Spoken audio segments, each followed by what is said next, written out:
छोटे से गांव में एक साधारण परिवार रहता था।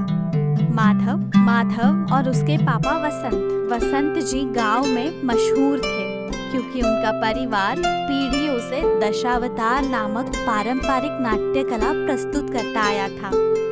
हर साल त्योहारों पर पूरा गांव इकट्ठा होता और वे महाभारत, रामायण और अन्य पौराणिक कथाएं नाटक स्वरूप में गांव वालों को सुनाते। यही दशावतार उनके गांव और पूरे कोकण की पहचान थी। लेकिन अब समय बदल चुका था। टीवी, मोबाइल और स्मार्टफोन के जमाने में दशावतार को मान सम्मान तो उतना ही मिलता था, पर पैसों की तंगी दिन ब दिन बढ़ते जा रही थी। यही कारण था कि माधव और उसके पापा ने कभी कभार बहस हो जाती थी। अब्बू, आप ऐसा क्यों करते रहते हैं? कौन देखता है अब ये नाटक? बेवजह की परेशानी क्यों मोल ले रहे हैं? बेटा, ये परेशानी नहीं है, ये हमारी परंपरा है। ऊपर वाले की खुशामदीन है। जब हम मंच पर कृष्ण या राम का रूप धारण करते हैं तो वो सिर्फ अभिनय नहीं, लेकिन भक्ति भी होती है। भक्ति से घर चलता है क्या? रोज के खर्चे तक पूरे नहीं हो पाते।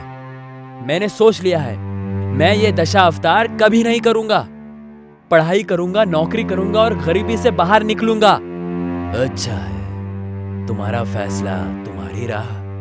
लेकिन ये याद रखना कि कला से मुंह मोड़ने वाला इंसान अपनी जड़ों से कट जाता है। माधव के शब्द वसंत जी के दिल को चुभ जाते, लेकिन वो जानते थे कि माधव पूरी तरह गलत नहीं है। माधव का मन पढ़ाई और आधुनिक जीवन की तरफ था। उसे लगता था कि कला और परंपरा सिर्फ उससे और उसके परिवार को गरीबी की बेड़ियों में बांध रही है। इसीलिए वो दर बदर नौकरी ढूंढ रहा था, लेकिन अफसोस कहीं काम नहीं मिल पा रहा था। यही फिक्र उसे हर पल सताती। अगर नौकरी नहीं मिली तो मैं अपने अब्बू को कैसे संभालूंगा? कितना थक गए हैं मेरे अब्बू। इन्हें आराम की जरूरत है, लेकिन कैसे किस्मत है मेरी, नौकरी मिल ही नहीं रही। हे ऊपर वाले, मैं आपसे गुजारिश करता हूँ, मुझे जल्द से जल्द नौकरी दिलवा दीजिए ताकि मैं अपने अब्बू को महफूज कर सकूं। मैं जानता हूँ मेरे अब्बू को दशावतार बहुत प्रिय है और वो इसके बिना नहीं जी सकते, लेकिन इस वक्त दशावतार से भी ज्यादा जरूरी उनकी तबीयत है। अब मुझे उनका ख्याल रखना ही होगा, चाहे इसके लिए मुझे खराब भी क्यों ना बनना पड़े। माधव बड़ी मेहनत से नौकरी ढूंढता रहा। कुछ महीनों की जद्दोजहद के बाद आखिरकार उसे शहर की एक बड़ी कंपनी में नौकरी का पत्र मिला।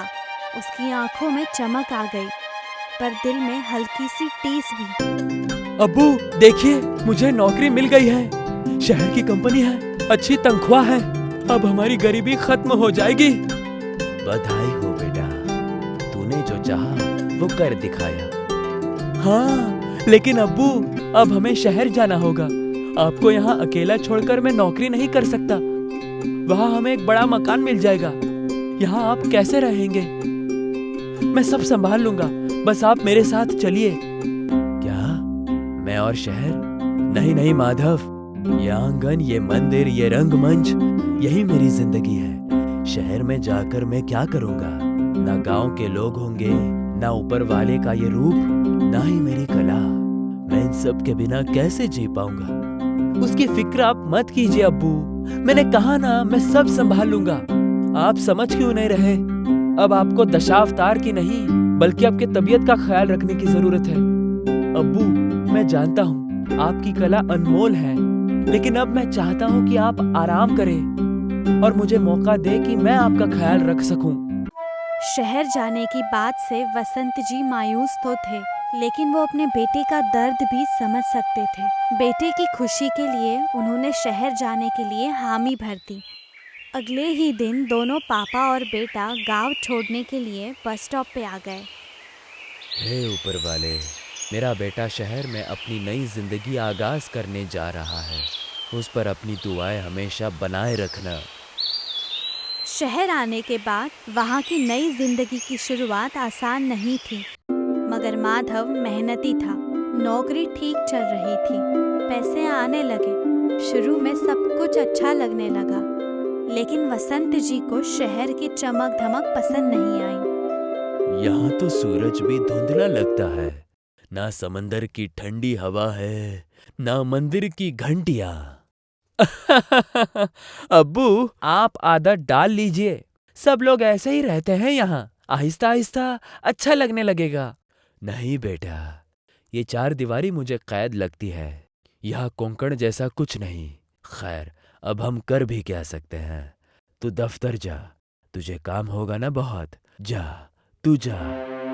माधव के पिता को शहर जच नहीं रहा था। धीरे धीरे वो कमरे में ज्यादा रहने लगे, उनके चेहरे की चमक कम होने लगी। माधव ने कई बार समझाया, बाहर लेके जाने की कोशिश की, फिर भी वो मायूस रहते थे।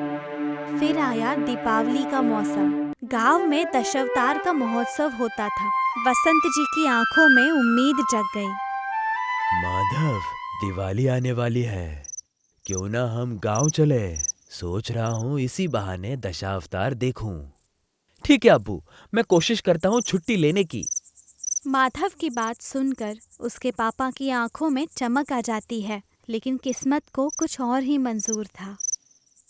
अब सर, अब मेरे अब्बू गांव जाना चाहते हैं दशावतार के लिए। मैं कुछ दिनों की छुट्टी लेना चाहता हूँ। इम्पॉसिबल माधव, हमारा ये प्रोजेक्ट बहुत ही जरूरी है। अगर तुम अभी छुट्टी लोगे तो तुम्हें नौकरी से हाथ धोना पड़ेगा। अब्बू, अब्बू मुझे माफ कर दीजिए, मुझे छुट्टी नहीं मिली। इस बार हम गांव नहीं जा पाएंगे, मुझे माफ कर दीजिए। माधव की बात सुनकर उसके पापा और भी मायूस हो गए। वो कुछ बोल ही नहीं पाए और देखते ही देखते बीमार पड़ गए। डॉक्टरों ने दवाइयाँ दी, लेकिन उनकी हालत नहीं सुधरी, क्योंकि बीमारी शरीर की नहीं, आत्मा की थी।